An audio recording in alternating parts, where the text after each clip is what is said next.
Good morning students. How are you beta? I hope you all are happy and healthy at home and doing your work properly. Students, today we will discuss summary of chapter 3 Ranga's marriage from our book Snapshots. Ranga's marriage is written by Masti Venkatesh Iyengar. He was born on 6 June 1861 and died on 6 June 1986. Let's take an introduction of the characters in this story. Shama, he is the narrator. कहानी का narrator है Shyama. He is an old man and has a great sense of humor. वह एक old man है और अत्यधिक humor की, हास्य की sense उसके अंदर है. He is intelligent as well as a great manipulator. वह intelligent है और इसके साथ साथ वह क्या भी है, बहुत बड़ा मैनिपुलेटर है, लोगों से अपने तरीके से अपनी बात मनवाने वाला है. Next is Ranga. He is the son of village accountant. वह गांव के अकाउंटेंट का, लेखाकार का बेटा है. He was the first to be sent to Bangalore. वह पहला है जिसको कि बेंगलोर भेजा गया था हायर एजुकेशन के लिए, उच्च शिक्षा के लिए. He is very well mannered and educated young bachelor. वह एक बहुत ही अच्छे, गुणवान, अच्छे तौर तरीकों वाला शिक्षित युवा बैचलर है, कंवारा है. Next one is Ratna. She is a girl of 11. Ratna 11 years की गर्ल है. She is niece of Rama Rao. वह रामा राव की भतीजी है. She has lost her parents. उसके माता पिता की डेथ हो चुकी है. She knows how to play Veena and harmonium. वह वीणा और हारमोनियम बजाना जानती है. उसे पता है किस तरह से वीणा और हारमोनियम वाद्य यंत्रों को बजाया जाता है. क्यों आता है उसको? She belongs to a big city. वह बड़े शहर से आई है. She also has a sweet voice. उसकी आवाज बहुत मधुर है. She got married with रंगा. उसकी रंगा के साथ शादी हो गई. Next is Shastri ji. He is a village astrologer. वह गांव का ज्योतिष है. He plays a vital role in arranging Ranga's marriage with Ratna. वह बहुत महत्वपूर्ण रोल अदा करता है रंगा और रत्ना की शादी करवाने में. Students, let's take an introduction of the story. This is a humorous story of a young educated young man. ये कहानी एक शिक्षित युवा व्यक्ति की हास्यात्मक कहानी है. Ranga has come back to his village after getting education in city Bangalore. He has different views about marriage and happiness. He thinks that a man should get married with a girl of his own choice.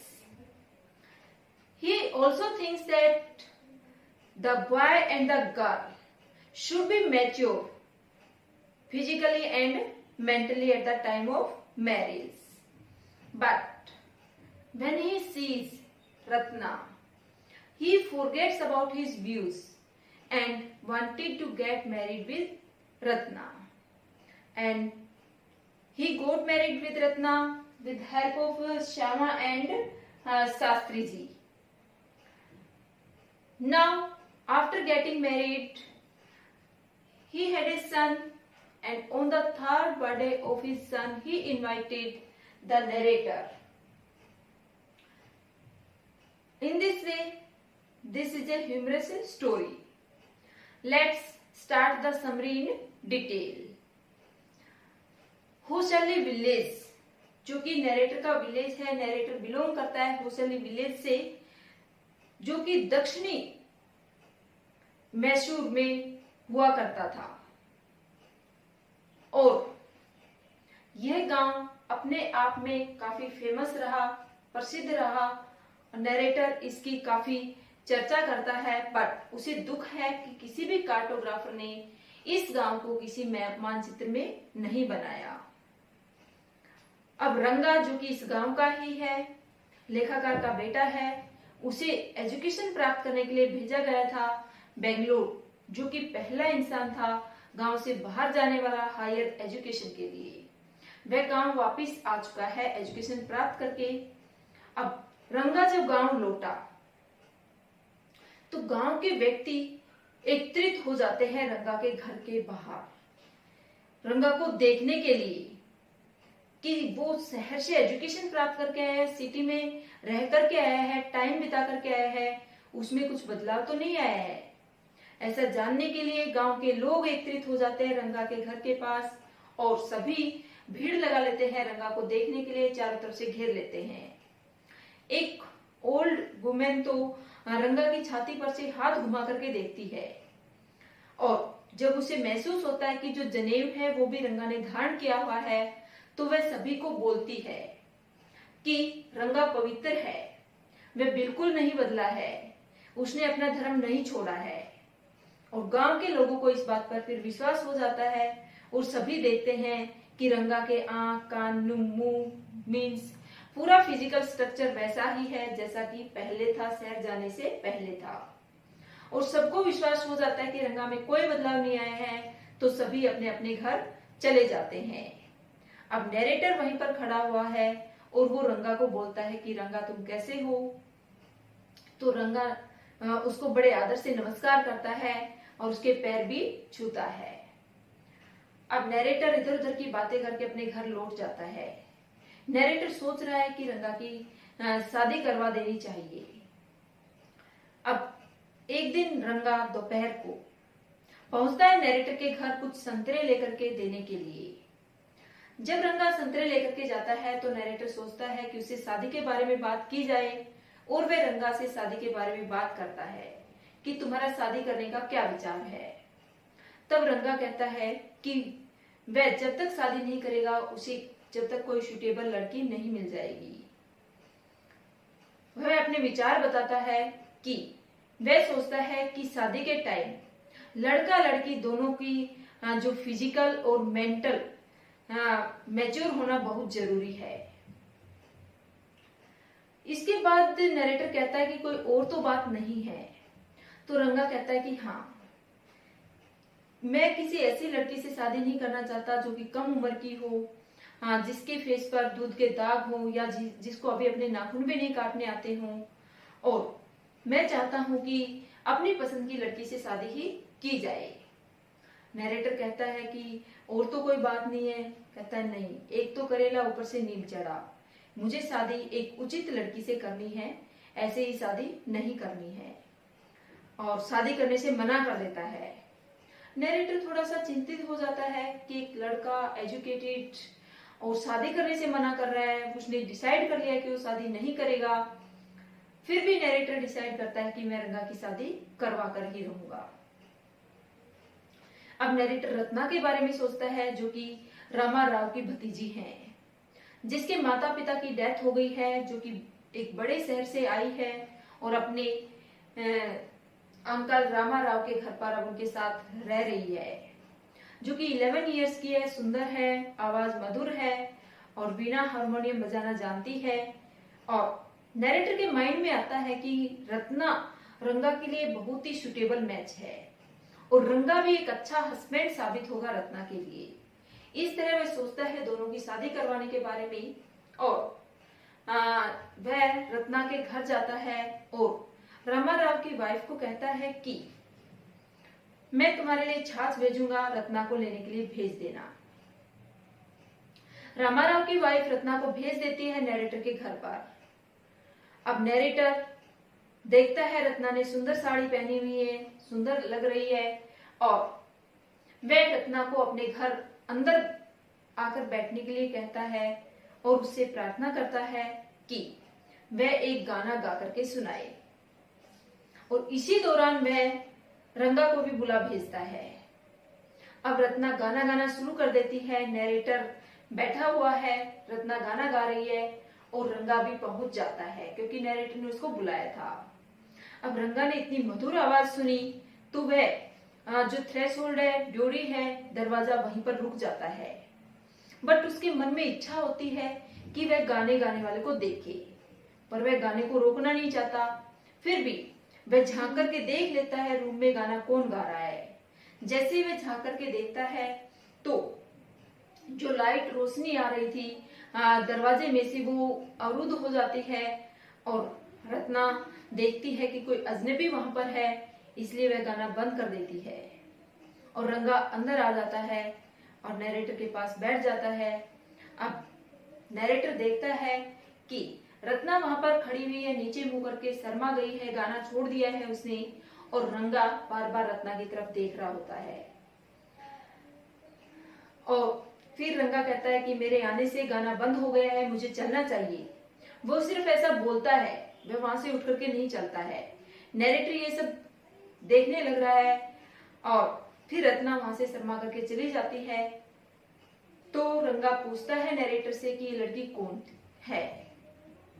Narrator कहता है क्या फर्क पड़ता है कि लड़की कौन है, मैं तो ऑलरेडी शादीशुदा हूं, तुम्हें शादी करनी नहीं है, तो ये बात क्यों पूछ रही हो।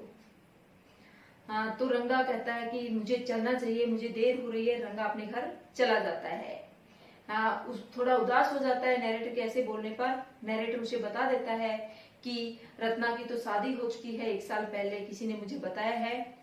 तो रंगा उदास होकर के अपने घर चला जाता है, कहता है मुझे कुछ काम याद आ गया है, वहां से चला जाता है। अब अगले दिन नैरेटर हाल जानने के लिए रंगा के घर जाता है और वह देखता है कि रंगा के अंदर कोई बदलाव नहीं है। फिर भी वह अपनी तरफ से कहता है कि तुम कुछ उदास लग रहे हो, तुम्हारी तबीयत ठीक नहीं लग रही है। रंगा कहता है नहीं, मैं बिल्कुल ठीक हूँ, मुझे कोई प्रॉब्लम नहीं है। फिर भी नैरेटर कहता है नहीं, तुम्हारे सर में दर्द है, चलो डॉक्टर के पास ले चलता हूँ मैं तुम्हें। रंगा कहता है ऐसा कुछ नहीं है। तो नैरेटर कहता है कि मेरी भी यही हालत होती थी, जब मेरी शादी की बातें चलती थी, लड़की देखने की बातें चलती थी, तो मुझे भी ऐसे ही होता था, चलो मैं तुम्हें ले चलता हूँ डॉक्टर के पास। रंगा मना कर देता है, कहता है मैं ठीक हूँ।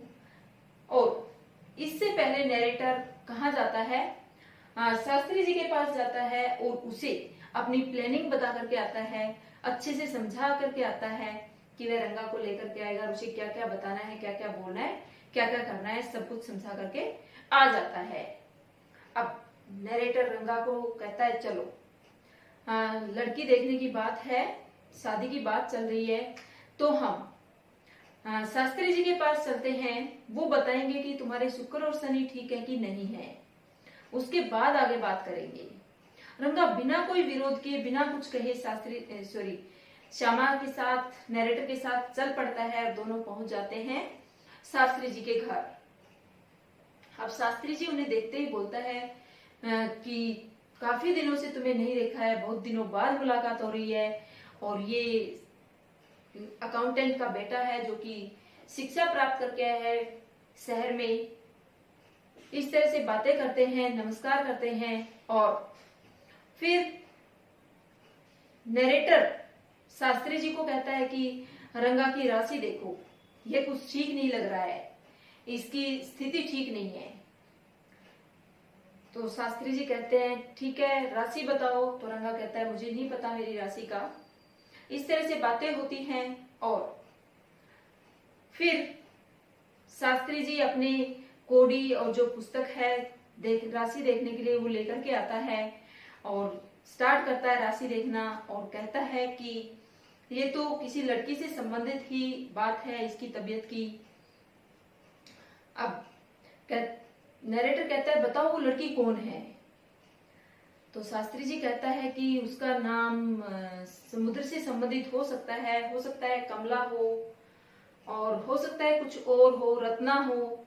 इस तरह से बातें करता है और नैरेटर मन ही मन मुस्कुरा रहा होता है कि जो बातें वह शास्त्री जी को बोल करके आया था, शास्त्री जी बिल्कुल वैसी ही एक्टिंग कर रहा था, उसी तरह से बोल रहा था। और फिर बात आती है रत्ना के नाम की, रामाराव की भतीजी भी कहा जाता है।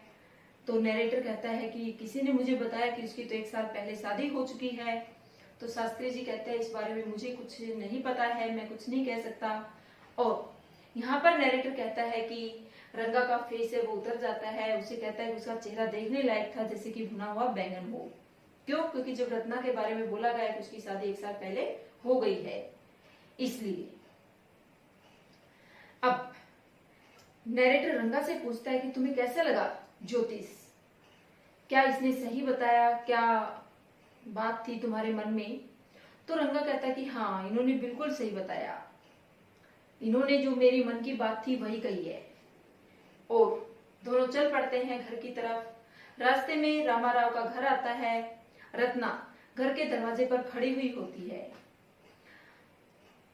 नरेटर अकेला रामाराव के घर के अंदर चला जाता है और 1 मिनट बाद ही वापिस आ जाता है। दोनों चल पड़ते हैं और फिर नरेटर रंगा को कहता है कि तुम्हें पता है रत्ना की शादी नहीं हुई है अभी।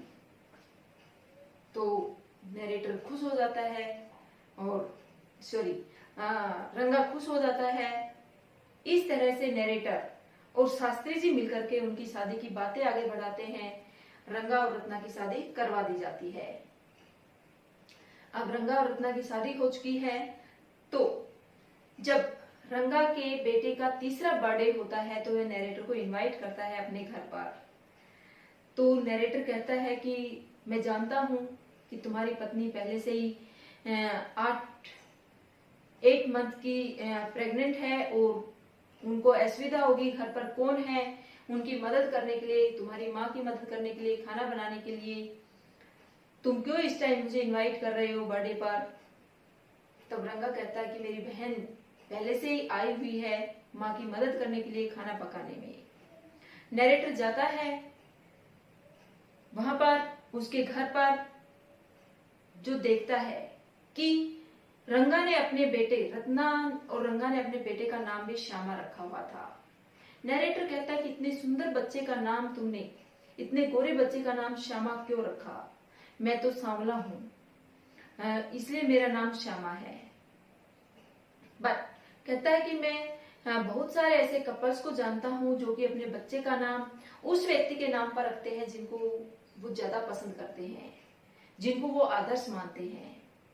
और जब नरेटर उसके घर पहुंचता है तो श्यामा, जो कि 3 साल का रंगा का बेटा है, वो नरेटर के पैरों पर झुकता है, प्रणाम करता है, पैरों से चिपक जाता है। नरेटर उसे उठाता है और एक अंगूठी पहना देता है। Students, we have discussed the summary of chapter 3 Ranga's marriage. यहाँ पर नरेटर हमें ये दिखाना चाहता है कि किस तरह से एक नौजवान शादी के व्यूज रखता है और जब उसकी खुद की शादी आती है, मीन्स जब वह एक ऐसी लड़की को देखता है जिसे वह अच्छी लगती है, तो वह अपने विचार बदल लेता है। वह उसकी उम्र को नहीं देखता है और उसे शादी भी कर लेता है। I hope this story is clear to you. Thank you.